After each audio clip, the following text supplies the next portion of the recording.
Hello दोस्तों, एक बार फिर से स्वागत है आपका daily one topic by AK YouTube channel में।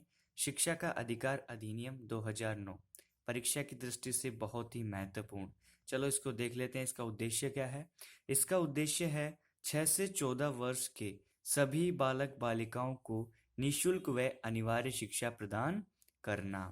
शिक्षा का अधिकार अधिनियम 2009 के रूप में the right of children to free and compulsory education bill Rajya Sabha में सबसे पहले 20 जुलाई 2009 को पारित किया गया। इसके बाद में लोकसभा में 4 अगस्त 2009 को पारित हुआ। यह शिक्षा का अधिकार अधिनियम मूल अधिकार 21 ए के तहत जोड़ा गया है। 1 अप्रैल 2010 से यह अधिनियम संपूर्ण देश में लागू हुआ, लेकिन जम्मू कश्मीर में नहीं, अथवा जम्मू कश्मीर को छोड़कर यह संपूर्ण देश में लागू किया गया। भारत शिक्षा को मौलिक अधिकार बनाने वाला विश्व का 135वां देश बन गया।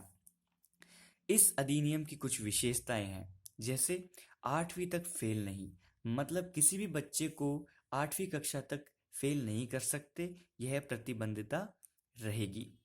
प्रारंभिक शिक्षा, यहाँ पे प्रारंभिक शिक्षा का मतलब छात्र या छात्रा की पहली कक्षा से 8वीं कक्षा तक की शिक्षा को लिया गया है। निजी स्कूल पर प्रतिबंध, निजी स्कूल में कैपिटेशन फीस और प्रवेश के लिए स्क्रीनिंग प्रतिबंधित रहेगी इस अधिनियम के तहत।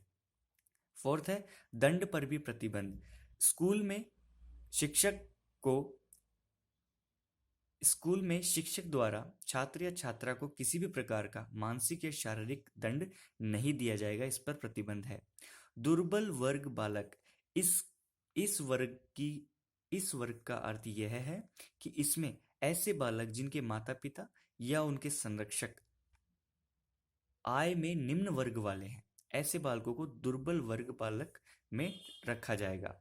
अध्यापक सुनिश्चितता, मतलब पहली से 5वीं या पहली से 8वीं तक की जो भी स्कूल है, उसके अंदर छात्र के प्रतिशत के मुकाबले अनुपात में अध्यापकों की संख्या की सुनिश्चितता की जाएगी, और यह सुनिश्चितता 6 माह के अंदर अंदर की जाएगी।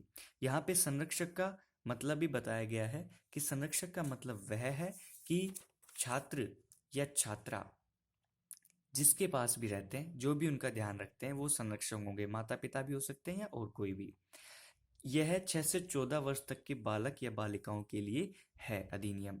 अनुवीक्षण प्रक्रिया, देखिए अनुवीक्षण प्रक्रिया से मतलब यह है कि एक अनिश्चित पद्धति से भिन्न दूसरों पर मापदंड किसी बालक के प्रवेश के लिए चयन की पद्धति होती है, यह अनुवीक्षण प्रक्रिया है।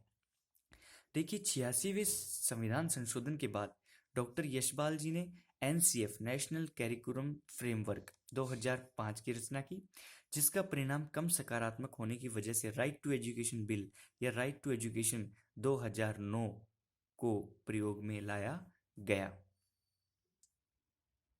अब इसकी कुछ विशेषताओं पे हम चर्चा कर लेते हैं कि आरटीई के अनुसार कुछ नियमावली बने हैं।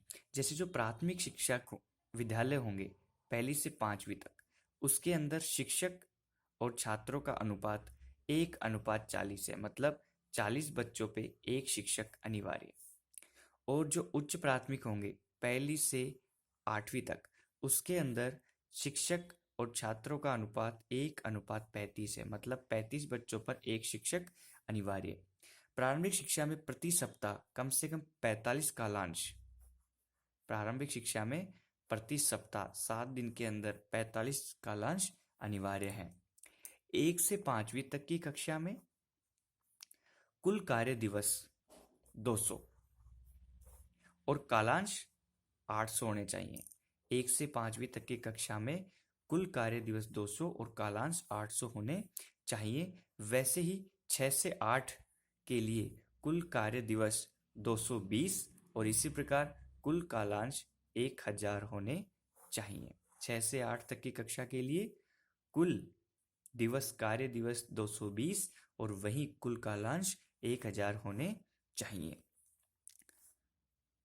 शिक्षा की गारंटी अधिनियम, देखिए शिक्षा संविधान की 7वीं अनुसूची में है। कौन सी अनुसूची में है? 7वीं अनुसूची में। यह समवर्ती सूची का विषय है। इसके ऊपर केंद्र व राज्य दोनों कानून बना सकते हैं, लेकिन केंद्र का कानून ज्यादा मान्य होगा। केंद्र सरकार द्वारा बनाए जाने वाले अधिकतर कानूनों का क्रियान्वयन व्यवहार में राज्य सरकारें करती हैं। शिक्षा का गारंटी अधिनियम 2009 शिक्षा के ऐतिहासिक विकास का परिणाम है। तो शिक्षा का गारंटी अधिनियम कब है? 2009। आरटी ही हम पढ़ रहे हैं। ये शैक्षिक विकास का परिणाम है। दोस्तों, इस वीडियो में इतना ही। नेक्स्ट वीडियो में इसके बाद